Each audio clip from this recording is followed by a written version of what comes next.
So here we go, we're down in Foyler's Bay today, and it's about 25-26 miles south of Seaburn, and it's flat as a pancake. It can be really good here when you get a northerly swell coming into it, but not today unfortunately, but at least there's wind.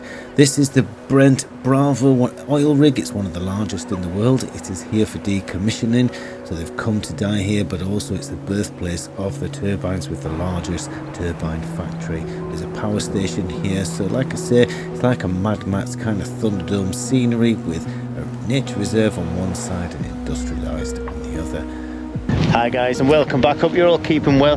Well, I'm down at Foyler's Bay today, so we're going to get in. I'm going to try a little bit of a board swap day. We're going to try each other's boards and foils and see what the differences are, and I'll let you know what I think later on. So I'm going to get in anyway. It's blowing about 20 miles an hour, so it's just a lucky summer breeze, so I'm going to get in before it drops off. I'll catch you in there.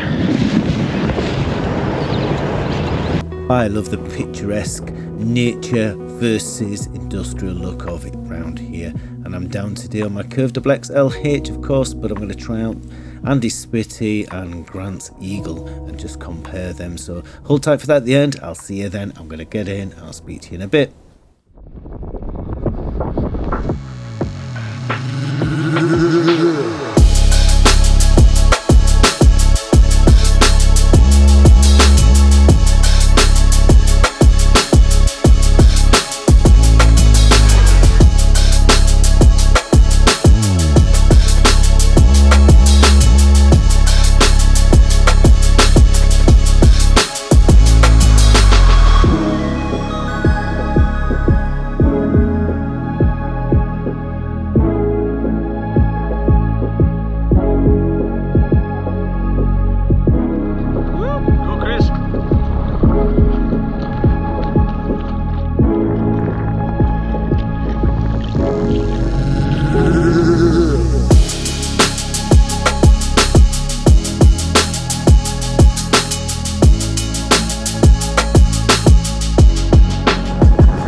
To do a switcheroo.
Hi guys, just back from Foyler's. Cracking day with the guys. So I got the chance to try out the Spitfire today and also try out the Eagle from F1 as well.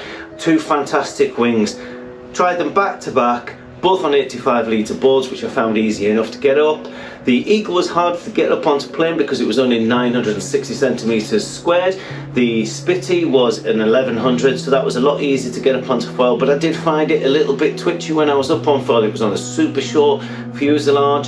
I cannot remember which one to be honest, but I know it was an inch shorter than what I'm currently riding myself, and it had a skinny tail on it, which was a 45. So they weren't a million miles apart from mine. I thought they were all really good foils, and I think they all feel a lot similar to each other as well. I don't think there's a massive, huge difference between them all. Yes, there's more glide in the Eagle, and the Spitfire had plenty of pump in it when I was pumping on it, with it being a bigger foil in that tiny little bump that we had today. I did think a little while about possibly going over to Axis with Gong bringing out all its new system. I thought, why not just jump ship now, because there's quite a few people riding axis, but the killer for me was the mast. I never thought that the mast made such a difference. I've said this before, but really after being on it for over a year and going back to these aluminium masts, you can really feel that going through the water. I could feel that the Spitfire was super smooth through the water until I tried to turn it, and then I could feel that slight bit of flex in the mast. Now I'm a big guy, I'm 95 kilos,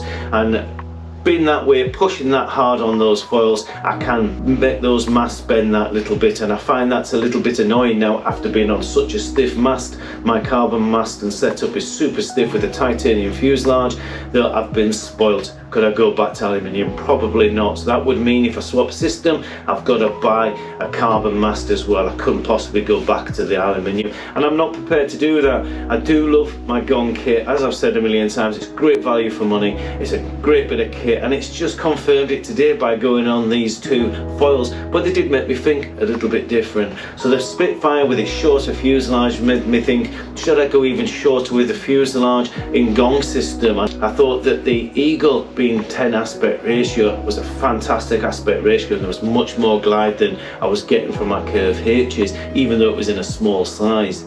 So I decided to get a Veloci. So I got the Veloci H V3, and I went for the XL size to give me that little bit more glide, and that's my starting point in this V3. So that'll come around about September, so I'm going to hold tight for that one, and I'm looking forward to receiving it, and hopefully I'll get what I'm looking for, that little bit more glide in our bumps, because we get small 2, 3, 4 foot bumps that we can ride in Seaburn, and that's my home spot where I'm generally hanging out with the guys. So thanks for watching, guys. I hope you got a little bit from this. Really, my takeaway from it is that all the systems now are really good. You choose whichever system you want to be in.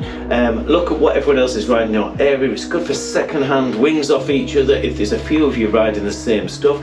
So anyway, I'll see you guys all on the next video. If you've liked it and gained something from it, hit the subscribe button down below, and I wish you all a great week and good wins. Catch you all soon. Take care now.